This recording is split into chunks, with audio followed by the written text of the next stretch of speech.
அப்ப என்னமா 12th வரைக்கும் தமிழ் மீடியம் தான் படிச்சேன். இப்ப திடீர்னு இங்கிலீஷ் மீடியம் படிக்க சொன்னா என்னால எப்படிமா படிக்க முடியும்? அரியர் வேதாமா செய்யும். என்ன சகோ, உனக்கும் தமிழ் தான் பிரச்சனையா?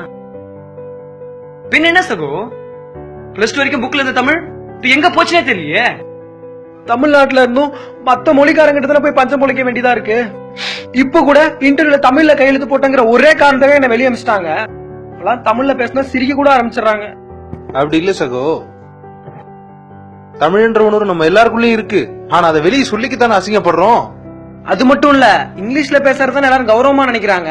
வெறும் 26 எழுத்து தெரிஞ்சவங்க கிட்ட 247 எழுத்து தெரிஞ்சவன் தலை குனிஞ்சுதானே போறான். ஆமா சகோ, நம்ம எப்ப தூங்கணுன்றதான் அவன் தான் முடிவு பண்றான்ல.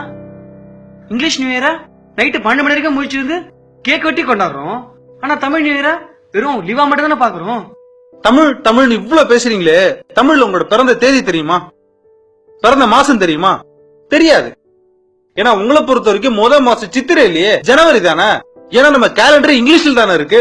இவ்ளோ ஏன் என் குழந்தைக்கு தமிழ்ல யாழினின்னு பேர் வைக்கணும்னு ஆசைப்பட்டேன். ஆனா எங்க வீட்டுல யாரும் அதை ஒத்துக்கல. மாடர்னா பேர் வைக்கணும்னு சொல்லிட்டு சம்யுக்தான் ஏதோ ஒரு பேர் வச்சிருக்காங்க. ஆனா நான் இன்னமும் அவளை யாழினின்னு தான் கூப்பிட்டு இருக்கேன். என்னோட குழந்தைக்கு தமிழ்னு ஒரு மொழி இருந்துதான் கூட தெரியாம போயிரும் போல. இப்பெல்லாம் எங்க தமிழ் படிக்கிறாங்க, எல்லாம் ஹிந்தி, ஜெர்மன், பிரெஞ்சுல போயிட்டு இருக்காங்க. நான் ஒருத்த பேசுறதுனால தமிழ் எப்படி வளரும் அப்படின்னு எல்லாரும் நினைச்சிட்டு இருக்கனாலதான் தமிழ் இந்த நிலைமையில இருக்கு. ஆனா இன்னைக்கு இருக்க இளைய சமுதாயம் இத பத்தி பேச ஆரம்பிச்சிட்டாங்க. கண்டிப்பா ஒரு மாற்றம் வரும்னு நான் நம்புறேன். இனிய தமிழ் புத்தாண்டு நல்வாழ்த்துக்கள் சகோ. குழந்தை ஆரம்பிப்போம். தமிழ் புத்தாண்டு நல்வாழ்த்துக்கள்.